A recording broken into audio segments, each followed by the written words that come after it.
Hello friend, innovative learning platform में आपका स्वागत है। दोस्त, आज है जीके का सेशन। जैसा कि आप सभी जानते हैं, हमारा जो प्रतिदिन सेशन चल रहा है जीके एवं जीएस का।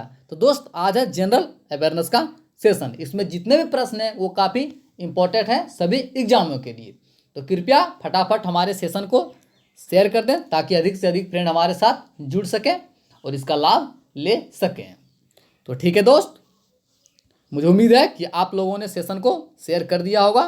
तो कृपया स्टार्ट करते हैं। तो चलते हैं पहले प्रश्न के साथ। तो दोस्त, पहला प्रश्न है, प्रथम आंग्ल मराठा युद्ध कब तक चला था? तो दोस्त, प्रथम आंग्ल मराठा युद्ध जो चला था ये चला था 1775 से 1782।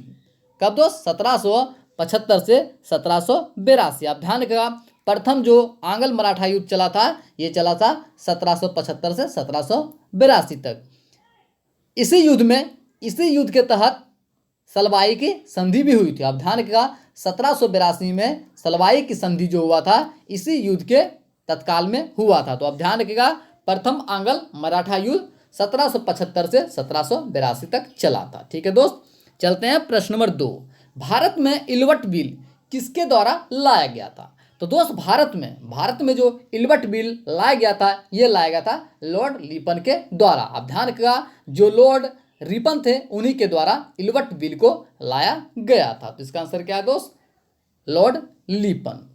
जैसा कि आप सभी जानते हैं, इल्वट बिल विवाद में क्या था? तो इल्वट बिल में यह पेश किया गया था कि जो पहले लीटर के द्वारा जो प्रस्तुत किया गया था उसमें क्या था कि कोई भी भारतीय जज या भारतीय जो न्यायाधीश हैं वो यूरोपीय अगर कोई क्राइम करता हो तो उसके बारे में फैसला नहीं दे सकता।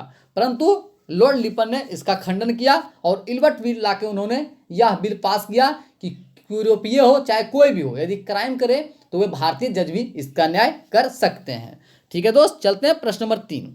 किसने कहा था कि क्रिप्स प्रस्ताव मिशन एक बैंकों की तरह असफल चेक है? तो दोस्त, भारत के महात्मा गांधी हैं, महात्मा गांधी ने कहा था कि क्रिप्स प्रस्ताव मिशन एक बैंकों की तरह असफल चेक है। तो इसका आंसर क्या है दोस्त? इसका आंसर है महात्मा गांधी। आप ध्यान रखिएगा, महात्मा गांधी ने यह बात कहा था। ठीक है दोस्त, चलते हैं प्रश्न नंबर 4। शिवाजी के शासनकाल में राज परिषद में कितने मंत्री शामिल थे? तो दोस्त, शिवाजी थे उसके शासनकाल में कुल जो राज परिषद जो शामिल थे कुल मंत्री वो थे 8। आप ध्यान रखिएगा, शिवाजी के शासनकाल में राज परिषद में कुल 8 मंत्री शामिल थे। तो इसका आंसर क्या है दोस्त? इसका आंसर है 8। आप ध्यान रखिएगा। चलते हैं प्रश्न नंबर 5। ठगों के दमन से कौन संबंधित है? तो दोस्त, जो ठगों थे उसके दमन से जो संबंधित थे वो थे कैप्टन सिलीमैन। कौन थे दोस्त? कैप्टन सिलीमैन। आप ध्यान रखिएगा, ठगों के दमन से कौन संबंधित थे? तो वे थे कैप्टन सिलीमैन। ठीक है दोस्त, चलते हैं प्रश्न नंबर 6। भारतीय सिविल सेवा की परीक्षा किस अधिनियम के तहत पारित की गई थी? तो दोस्त, भारतीय सिविल सेवा की परीक्षा जो अधिनियम आई थी वो कौन सा अधिनियम था दोस्त? वो था भारतीय सिविल सेवा जो परीक्षा ये था 1858 अधिनियम। यहाँ पर 1858 होना चाहिए, मिस्टेक है, मिसप्रिंट हो गया है, यहाँ पर 1858 होगा। आप ध्यान रखिएगा, 1858 के अधिनियम के तहत ही भारतीय सिविल सेवा की परीक्षा स्टार्ट की गई थी। तो इसका आंसर क्या है दोस्त? इसका आंसर है 1858। आप ध्यान रखिएगा, इसका आंसर क्या है? 1858। ठीक है दोस्त, चलते हैं प्रश्न नंबर 7। अगस्त प्रस्ताव के तहत भारत को अंग्रेज क्या देना चाहते थे? तो दोस्त, अगस्त प्रस्ताव लेकर आए थे अंग्रेज, उसमें भारत को एक डोमिनियन स्टेटस का दर्जा देना चाहते थे। अब ध्यान रखिएगा, जो अगस्त प्रस्ताव 1940 में लाया गया था उसमें मुख्य रूप से भारत को अंग्रेज जो देना चाहते थे वो किसका दर्जा देना चाहते थे भारत को? तो वो देना चाहते थे डोमिनियन स्टेटस का। किसका दोस्त? डोमिनियन स्टेटस का। आप ध्यान रखिएगा, भारत को पूरी तरह से वो स्वतंत्र नहीं करना चाहते थे, वो चाहते थे कि डोमिनियन स्टेटस का दर्जा इसको दिया जाए। तो इसका आंसर क्या है दोस्त? Dominion status. ठीक है दोस्त, चलते हैं प्रश्न नंबर 8। बेबल योजना कब आयोजित की गई? तो दोस्त बेबल योजना, जो बेबल योजना ये आई थी 1945 में। आप ध्यान रखिएगा, जो लॉर्ड बेबल थे उसी के अगुवाई में बेबल योजना को लाया गया था। तो बेबल योजना कब आया था? 1945 में। तो इसका आंसर क्या है दोस्त? 1945। ठीक है, चलते हैं प्रश्न नंबर 9। कैबिनेट मिशन योजना के तहत किसके गठन की संभावना को खारिज किया गया? तो दोस्त जब कैबिनेट मिशन आया था 1947 में, तो इसके तहत जो पाकिस्तान की जो गठन की मांग हो रही थी, इसको पूरी तरह से खारिज कर दिया था। जो कैबिनेट मिशन प्लान था, उन्होंने क्या किया? उन्होंने जो बात उठी थी, डिमांड उठी थी पाकिस्तान की गठन की मांग को लेकर, उसको पूरी तरह से खारिज कर दिया था। तो आप ध्यान रखिएगा, कैबिनेट मिशन योजना के तहत किसके गठन की संभावना को खारिज किया था? तो यह है पाकिस्तान को। जैसा कि आप सभी जानते हैं, जो भारत ये स्वतंत्र हुआ था किस योजना के तहत हुआ था? तो ये भी हुआ था कैबिनेट मिशन योजना के तहत। भारत की जो आज़ादी मिली है, ये किस योजना के तहत मिली है? तो ये मिली है कैबिनेट मिशन योजना के तहत 1947 में। तो इसका आंसर क्या है दोस्त? पाकिस्तान। ठीक है, चलते हैं प्रश्न नंबर 10। भारतीय राष्ट्रीय कांग्रेस के स्थापना के समय भारत के वायसराय कौन थे? तो दोस्त भारतीय राष्ट्रीय कांग्रेस जिसमें इसका स्थापना हुआ था, उसमें भारत के वायसराय थे लॉर्ड डफरिन। कौन थे दोस्त? Lord Dufferin. आप ध्यान रखिएगा, भारतीय राष्ट्रीय कांग्रेस का स्थापना 1885 में लॉर्ड डफरिन के शासनकाल में हुआ था। तो इसका आंसर क्या है दोस्त? इसका आंसर है लॉर्ड डफरिन। जैसा कि आप सभी जानते हैं, भारतीय राष्ट्रीय कांग्रेस के संस्थापक कौन थे? तो भारतीय राष्ट्रीय कांग्रेस के जो संस्थापक थे वो थे ए हो ह्यूम। कौन थे दोस्त? ए हो ह्यूम। तो आप ध्यान रखिएगा। साथ ही साथ दोस्त, जो भारतीय राष्ट्रीय कांग्रेस का प्रथम जो अधिवेशन हुआ था, ये हुआ था मुंबई में, जिसकी अध्यक्षता बोमेश चंद्र बनर्जी के द्वारा किया गया था। साथ ही दोस्त, यदि आपसे पूछे कि वह भारतीय राष्ट्रीय कांग्रेस के अधिवेशन करने वाले, भारतीय राष्ट्रीय कांग्रेस के अधिवेशन की अध्यक्षता करने वाले प्रथम मुस्लिम कौन थे? तो वह थे बदरुद्दीन तैयब। कौन थे दोस्त? बदरुद्दीन तैयब। परंतु आपसे अंग्रेज के बारे में पूछे तो वह थे जॉर्ज यूली। ठीक है दोस्त, आप ध्यान रखिएगा। साथ ही यदि आपसे प्रथम महिला पूछे कि भारतीय राष्ट्रीय कांग्रेस की अध्यक्षता करने वाली प्रथम महिला कौन थी, तो वो थी एनी बेसेंट। परंतु आपसे भारतीय अगर लगा दे तो वो हो जाएगी सरोजनी नायडू। तो आप कृपया भारतीय राष्ट्रीय कांग्रेस के बारे में इतना फैक्ट ध्यान रखिएगा। तो भारतीय राष्ट्रीय कांग्रेस के स्थापना के समय भारत के वायसराय कौन थे? वो थे लॉर्ड डफरिन। ठीक है, चलते हैं प्रश्न नंबर 11। राष्ट्रपति के चुनाव का वर्णन किस अनुच्छेद में किया गया है? तो दोस्त जो राष्ट्रपति हैं, इनका चुनाव का जो प्रक्रिया दिया गया, जो वर्णन किया गया है, ये अनुच्छेद 55 में किया गया। तो आप ध्यान रखिएगा, राष्ट्रपति के चुनाव का वर्णन किस अनुच्छेद में किया गया है? यह है अनुच्छेद 55। तो इसका आंसर क्या है दोस्त? अनुच्छेद 55। तो आप ध्यान रखिएगा, जैसे कि आप सभी जानते हैं, भारत का जो सर्वोच्च नागरिक है वो कौन है? वो है राष्ट्रपति। तो आप ध्यान रखिएगा, जितने भी भारत के जो सर्वोच्च नागरिक हैं वो भारत के राष्ट्रपति कहलाते हैं। साथ ही साथ जितने भी रक्षा विभाग हैं, जो रक्षा विभाग के जो हेड हैं वो भी राष्ट्रपति होते हैं। तो आप ध्यान रखिएगा, जितने भी वायुसेना, चाहे वायुसेना हो, चाहे नौसेना हो, चाहे वो जल सेना हो, स्थल सेना हो, तीनों का जो अध्यक्ष होते हैं, जो प्रमुख होते हैं, वो होते हैं कौन? भारत के राष्ट्रपति। तो आप ध्यान रखिएगा, राष्ट्रपति के चुनाव का वर्णन किस अनुच्छेद में किया गया है? अनुच्छेद 55 में। ठीक है, चलते हैं प्रश्न नंबर 12। सीबीआई को संविधान के किस अनुसूची में वर्णित किया गया है? तो दोस्त सीबीआई जो सेंट्रल ब्यूरो ऑफ इन्वेस्टिगेशन है, इसको जो वर्णित किया गया है किस अनुसूची में? तो ये संघ सूची। आप ध्यान रखिएगा, ये संघ सूची के अंतर्गत आता है, यानी इस पर केंद्र सरकार का नियंत्रण होता है। तो आप ध्यान रखिएगा, सीबीआई को संविधान के किस अनुसूची में वर्णित किया गया है? तो यह है संघ सूची। यानी कि ये सीबीआई जो होते हैं, सीबीआई, ये पूरी तरह से केंद्र सरकार के नियंत्रण में होता है। तो इसका आंसर क्या है? संघ सूची। ठीक है, तो चलते हैं प्रश्न नंबर 13। पंचायती राज 73वें संशोधन अधिनियम 1993 के अनुसार पंचायती राज को 3 चरण प्रणाली में लागू करने वाला पहला राज्य कौन था? तो दोस्त आप ध्यान रखिएगा, पंचायती राज जो 73वें संविधान संशोधन के तहत लाया गया था 1993 के अनुसार, इसमें 3 चरण प्रणाली में लागू करने वाला जो प्रथम राज्य था वो था मध्य प्रदेश। कौन है दोस्त? मध्य प्रदेश। तो आप ध्यान रखिएगा, इसका आंसर क्या है? इसका आंसर है मध्य प्रदेश। जैसा कि आप सभी जानते हैं, बलवंत राय मेहता समिति के सिफारिश पर ही पंचायती राज का गठन किया गया था। यदि आपसे पूछे कि सर्वप्रथम किस राज्य में पंचायती राज का गठन हुआ था, तो ये हुआ था राजस्थान में। आप ध्यान रखिएगा, सर्वप्रथम जो पंचायती राज का गठन हुआ था ये हुआ था राजस्थान के नागौर जिला में। ठीक है दोस्त, तो इसका आंसर क्या है? मध्य प्रदेश। चलते हैं प्रश्न नंबर 14। मंत्रियों का विभाग किसके द्वारा आवंटित किया जाता है? तो दोस्त जो भी मंत्री, जो केंद्रीय मंत्री होते हैं, इसका जो विभाग का जो आवंटन होता है ये किसके द्वारा किया जाता है? ये किया जाता है प्रधानमंत्री के द्वारा। तो आप ध्यान रखिएगा, मंत्रियों का विभाग किसके द्वारा आवंटित की जाती है या पोर्टफोलियो किया जाता है? तो वह है भारत के प्रधानमंत्री। तो इसका आंसर क्या है दोस्त? भारत के प्रधानमंत्री के द्वारा, यानी प्रधानमंत्री के द्वारा ही मंत्रियों का विभाग जो होते हैं उसके बारे में आवंटित किया जाता है कि कौन रेल मंत्री होगा, कौन वित्त मंत्री, रक्षा विभाग कौन के मंत्री कौन होंगे, तो जितने भी होते हैं इसका आवंटन कौन करते हैं? वो करते हैं भारत के प्रधानमंत्री। ठीक है, चलते हैं प्रश्न नंबर 15। कौन भारत के मुख्य कानूनी सलाहकार के रूप में कार्य करता है? तो दोस्त आप ध्यान रखिएगा, भारत के जो मुख्य कानूनी सलाहकार के रूप में कार्य करता है वो करता है एंटोनी जनरल। जो भारत के महान्यायवादी होते हैं ये भारत सरकार के मुख्य कानूनी सलाहकार के रूप में कार्य करता है। तो इसका आंसर क्या है दोस्त? एंटोनी जनरल। ठीक है दोस्त, चलते हैं प्रश्न नंबर 16। भारत के पूर्व राष्ट्रपति किसके प्रमुख होते हैं? तो दोस्त भारत के राष्ट्रपति, आप ध्यान रखिएगा, स्प्रिंट है यहाँ पर, पूर्व नहीं होगा।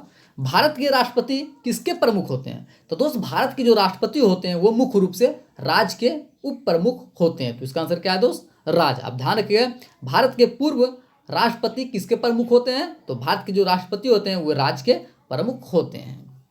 ठीक है दोस्त, चलते हैं प्रश्न नंबर 17। मुख्य चुनाव आयुक्त का कार्यकाल कितना होता है?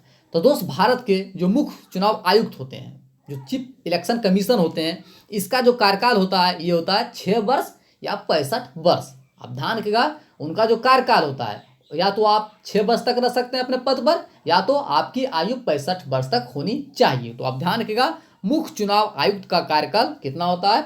6 वर्ष या 65 वर्ष। साथ ही दोस्त मुख्य चुनाव आयुक्त का जो वर्णन किस अनुच्छेद के तहत किया गया है? तो यह है 324। आप ध्यान रखिएगा, अनुच्छेद 324 में निर्वाचन आयुक्त के बारे में चर्चा किया गया है। तो इसका आंसर क्या है? 6 वर्ष या 65 वर्ष। ठीक है दोस्त, चलते हैं प्रश्न नंबर 18। अंतर राज्य परिषद किस प्रकार का निकाय है?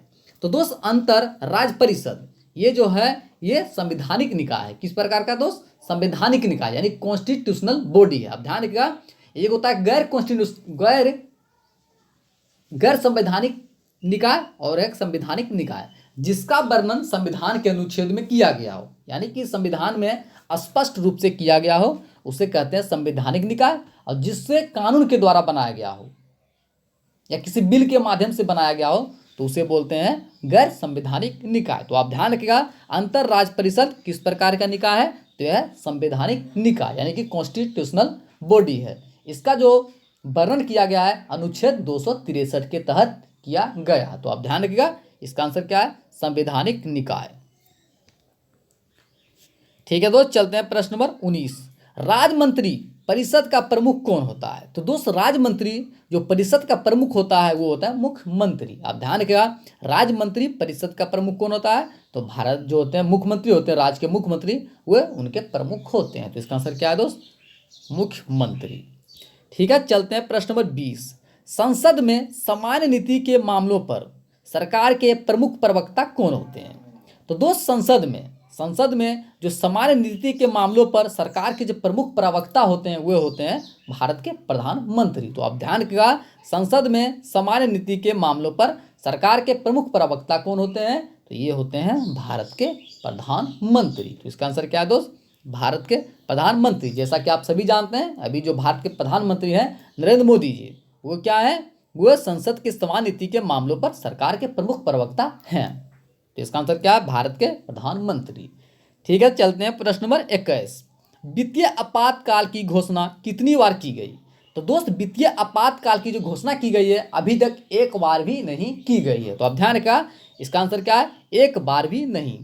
जैसा कि आप सभी जानते हैं 3 प्रकार का आपातकाल है, जैसे कि राष्ट्रीय आपातकाल, राष्ट्रपति शासन और वित्तीय आपातकाल। तो वित्तीय आपातकाल की जो घोषणा है अभी एक बार भी नहीं की गई है।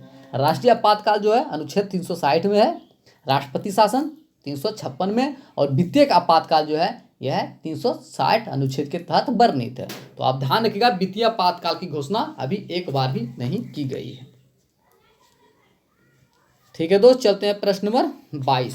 पीएसयू के अधिकांश हिस्से में शेयर कैपिटल किसके पास होता है? तो दोस्त आप ध्यान रखिएगा, पीएसयू के अधिकांश हिस्से में शेयर कैपिटल जो होता है ये होता है केंद्र सरकार के पास, यानी उसमें केंद्र सरकार का भागीदारी बहुत अधिक होता है। तो आप ध्यान रखिएगा, पीएसयू के अधिकांश हिस्से में किसके शेयर कैपिटल अधिक होते हैं? तो ये होता है केंद्र सरकार का। ठीक है, चलते हैं प्रश्न नंबर 23। आईडीबीआई बैंक का स्थापना कब हुआ था? तो दोस्त आईडीबीआई बैंक का स्थापना 1964 में हुआ था। जुलाई 1964 में आईडीबीआई बैंक का स्थापना हुआ था। इसकी मुख्यालय कहाँ है? तो इसका मुख्यालय है लखनऊ। तो आप ध्यान रखिएगा, आईडीबीआई बैंक का स्थापना कब हुआ था? 1964 में। ठीक है, चलते हैं प्रश्न नंबर 24। स्टेट बैंक इंडिया का पहला नाम क्या था? तो दोस्त एसबीआई, जो एसबीआई है इसका पहला नाम था, जो पुराना नाम था वो था इंपीरियल बैंक ऑफ इंडिया। तो आप ध्यान रखिएगा, स्टेट बैंक ऑफ इंडिया का पहला नाम क्या है? Imperial bank of India. यदि आपसे कोई पूछ दे कि एसबीआई का प्राचीन नाम या पुराना नाम क्या है, तो है इंपीरियल बैंक ऑफ इंडिया। ठीक है दोस्त, चलते हैं प्रश्न नंबर 25। बैंक दर क्या होता है? तो दोस्त बैंक दर ये जो दर होते हैं जिस पर वाणिज्यिक बैंक आरबीआई को पैसा लेता है। आप ध्यान रखिएगा, जिस पर जो वाणिज्यिक बैंक होते हैं आरबीआई से पैसा लेता है उसे हम कहते हैं बैंक दर। यानी कि जब कोई भी बैंक यदि आरबीआई से जिस दर पर उधार लेता है या ऋण लेता है उसे हम कहते हैं बैंक दर। तो इसका आंसर क्या है दोस्त? जिस पर वाणिज्यिक बैंक आरबीआई से पैसा लेता है। वाणिज्यिक बैंक जैसे PNB, bank of India, state bank of India, ये सब क्या है? ये सब भारत के व्यावसायिक बैंक है, यानी वाणिज्यिक बैंक है। तो आप ध्यान रखिएगा, जो आरबीआई है भारत के केंद्रीय बैंक है। ठीक है, चलते हैं प्रश्न नंबर 26। भारत में सामान्यतः लाल मिट्टी कहाँ पाई जाती है? तो दोस्त भारत में सामान्यतः लाल मिट्टी जो पाई जाती है ये पाई जाती है दक्कन पठार के दक्षिणी और पूर्वी भाग में। कहाँ दोस्त? दक्कन के जो पठार है उसके दक्षिण और पूर्वी भाग में सामान्यतः लाल मिट्टी पाया जाता है। तो इसका आंसर क्या है? दक्कन पठार के दक्षिण और पूर्वी भाग में। ठीक है दोस्त, चलते हैं प्रश्न नंबर 27। भारत के पूर्वी और पश्चिमी तटों में कौन सी मिट्टी पाई जाती है? तो दोस्त भारत के जो पूर्वी और पश्चिम तट हैं उसमें जो मिट्टी पाई जाती है वह है लेटेराइट मिट्टी। तो आप ध्यान रखिएगा, भारत के पूर्वी और पश्चिमी तटों में कौन सी मिट्टी पाई जाती है? लेटेराइट मिट्टी। तो इसका आंसर क्या है? लेटेराइट मिट्टी। ठीक है दोस्त, चलते हैं प्रश्न नंबर 28। दांडेली वन्यजीव अभयारण्य किस राज्य में स्थित है? तो दोस्त दांडेली वन्यजीव अभयारण्य जो स्थित है यह है कर्नाटक में। तो आप ध्यान रखिए, दांडेली वन्यजीव अभयारण्य किस राज्य में स्थित है? यह है कर्नाटक में। तो इसका आंसर क्या है दोस्त? कर्नाटक। तो आप ध्यान रखिएगा, जितने भी इंपॉर्टेंट नेशनल पार्क हैं, वन्यजीव अभयारण्य, उन्हें आप याद कर लें क्योंकि यहाँ से अक्सर एग्जाम में सवाल पूछे जाते हैं। तो इसका आंसर क्या है दोस्त? कर्नाटक। ठीक है, चलते हैं प्रश्न नंबर 29। मसाई प्रमुख रूप से किस देश की जनजाति है? तो दोस्त मसाई, जो मसाई है ये प्रमुख रूप से केनिया के जनजाति हैं। तो आप ध्यान रखिएगा, मसाई प्रमुख रूप से किस देश की जनजाति है? यह है केनिया। तो इसका आंसर क्या है? केनिया। ठीक है, चलते हैं प्रश्न नंबर 30 और आज का अंतिम प्रश्न। प्रोजेक्ट टाइगर किस वर्ष लॉन्च किया गया? तो दोस्त प्रोजेक्ट टाइगर को जो लॉन्च किया गया ये लॉन्च किया गया 1973 में। आप ध्यान रखिएगा, प्रोजेक्ट टाइगर को प्रथम बार 1973 में लॉन्च किया गया था। तो इसका आंसर क्या है दोस्त? 1973। ठीक है दोस्त, मुझे उम्मीद है कि आप लोगों को ये सेशन काफ़ी पसंद आया होगा। तो कृपया यदि आपको ये सेशन पसंद आया हो तो कृपया चैनल को सब्सक्राइब कर लें, ज़्यादा से ज़्यादा शेयर करें, लाइक करें और कमेंट करें, साथ ही साथ में फीडबैक भी दें। ठीक है दोस्त, साथ ही दोस्त जो हमारा करंट अफेयर्स का सेशन चल रहा है उसके साथ भी जुड़ें क्योंकि करंट अफेयर से अपडेट रहना काफ़ी ज़रूरी अभी है, क्योंकि यहाँ करंट अफेयर्स का सवाल अक्सर एग्जाम में पूछे जाते हैं, चाहे वो बड़ी एग्जाम हो या छोटी एग्जाम, हर एग्जाम में करंट अफेयर से सवाल पूछे जाते हैं। तो कृपया यदि आप करंट अफेयर का PDF डाउनलोड करना चाहते हैं तो कृपया हमारा जो टेलीग्राम ग्रुप है इनोवेटिव लर्निंग प्लेटफॉर्म के नाम से, कृपया आप वहाँ से प्रतिदिन PDF डाउनलोड कर सकते हैं क्योंकि हम वहाँ प्रतिदिन PDF को डाल देते हैं। तो कृपया आप वहाँ से आप PDF को डाउनलोड कर सकते हैं। ठीक है दोस्त, थैंक यू सो मच।